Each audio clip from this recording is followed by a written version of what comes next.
All right, let's talk about what happened today, Monday, January 26th, 2026, because the market action we saw in Korea, Hong Kong, and China was, well, it was pretty extraordinary. What we witnessed was nothing short of historic, and believe me, it tells a powerful story about a major shift in how money is moving around the globe. Okay, let's dive right in. Just look at this. This is the Korean market today, and you can see this stark, almost unbelievable split. On one side, you've got the KOSPI, that's the big index with all the industrial giants, and it actually went down. But then look at the other side. The tech-heavy KOSDAQ 150 just staged one of its biggest rallies ever. It rocketed up almost 11%. I mean, this isn't just a small difference. It's like we were watching two completely different markets on the very same day. So what on earth was going on? You know, this massive split tells such a fascinating story. It's really about a huge rotation in how investors are thinking. So let's unpack the reasons behind these totally opposite moves, and we'll start with why the heavyweight KOSPI decided to take a breather.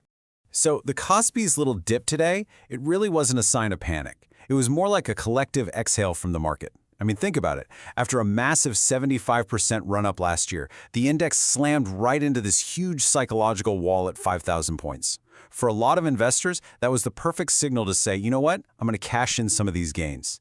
You add just a little bit of geopolitical tension that makes global money nervous, and what you get is a totally natural, even healthy pause in a much longer uptrend. Okay, now for the main event, the KOSDAQ's absolute explosion. This wasn't just one thing. It was a perfect storm of catalysts all hitting at once. First, you've got a powerful government plan called KOSQDAT 3000 that's basically pointing the giant arrow for investors towards these smaller tech stocks. Then, that was supercharged by a flood of institutional money. We're talking a staggering $1.8 billion in a single day. And on top of all that, key biotech companies just saw a massive rebound. The buying frenzy got so intense, it actually triggered a sidecar. That's a rare market event where they have to literally pause trading just to let everyone catch their breath. To really get inside the mindset behind this incredible rally, it helps to look at the work of John Casti and his socionics theory.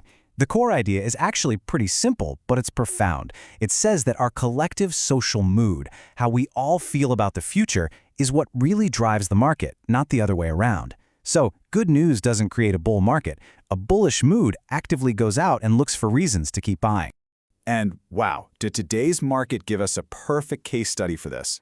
So, a major biostock, Alteogen, it recently took a hit after some news about royalty rates came out that was, let's just say, less than perfect. Now, in a nervous, negative market, that could have easily sparked a big sell-off. But not today. The mood around Korean tech is so overwhelmingly positive that the market just reinterpreted that news. They saw the price dip not as a problem, but as the perfect buying opportunity. That's social mood, right there, driving the whole narrative. Now, let's zoom out for a second and look at the wider picture in the region. Because while Korea's tech sector was having one of its best days in years, the story for the tech giants just next door in China and Hong Kong was, well, it was completely different. Over in Hong Kong and mainland China, tech stocks were really feeling the pressure. The Hang Seng Tech Index dropped over 1%, and a huge name like Baidu was down more than 3%. And the reasons were different. You had renewed worries about government regulation, plus the sense that big money was rotating out of those mature AI players and into more specialized hardware companies. This contrast really just hammers home how unique and powerful the feeling was in Korea today. So after all these dramatic and frankly divergent moves today, the big question on everyone's mind is where do we go from here? Let's take a look at the forecast for the next month or so. The analysis here is pretty clear.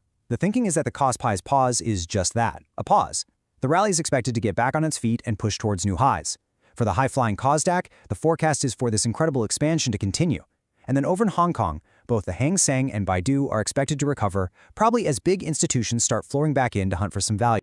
And when we try to put a number on it, the overall outlook is weighted very heavily to the positive side. The analysis assigns a 75% probability to a bull case. That's a scenario where global central banks start cutting interest rates and corporate earnings from the AI sector come in even better than expected, basically adding more fuel to the fire for these markets. All right, now for something a little different. Let's pull back the curtain a bit. For anyone who's interested in the mechanics of trading, the source material also laid out a few quantitative strategies for this kind of environment. Now, this is purely for educational insight, just to see how data-driven traders, the quants, might think about a market like this. First, a super quick definition. Quantitative or quant trading is an approach that uses complex math and statistical models to make all of its trading decisions. The whole point, really, is to take human emotion and gut feelings completely out of the equation and rely strictly on the data. So the first strategy is a classic pairs trade. It's called co-integration arbitrage. The core logic is actually pretty simple. Historically, the KOSPI and the KOSDAQ tend to move together in a somewhat predictable way. Today, that relationship got stretched to an absolute extreme. So this strategy is basically a bet that things will snap back to normal.